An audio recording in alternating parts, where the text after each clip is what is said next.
তুমি ফাতেমার মতো, খাদিজার মতো কবুল করো। আমাদের কলিজার টুকরা সন্তানদেরকে তুমি সালাউদ্দিন আল আইয়ুবীর মতো কবুল করো। এই যে ইসলামিক সোসাইটি লালমনিরহাটকে আল্লাহ তুমি কবুল করো। আল্লাহ যে কথাগুলো বললাম এগুলো প্রথমে আমাকে, আমার সব ভাইদেরকে আমল করার তৌফিক দান করো।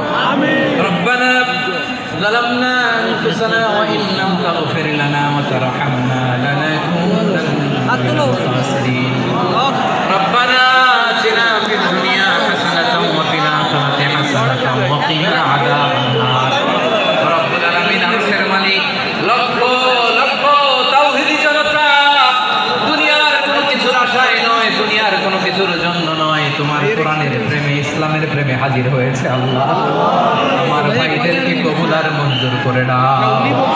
ইসলামের জন্য গণজোয়ার, এই উচ্ছ্বাস, এই এনার্জি শব্দগুলোকে আগামী ইসলামের জন্য কবুল আর মঞ্জুর করে নাও।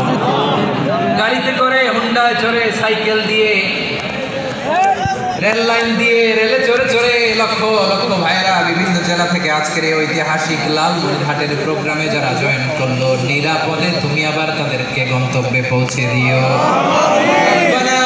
تقبل منا إنك أنت السميع العليم وتب علينا يا مولانا إنك أنت التواب الرحيم سبحان ربك رب العزة عما يصفون وسلام على المرسلين والحمد لله رب العالمين واجعل آخر كلامنا عند الموت لا إله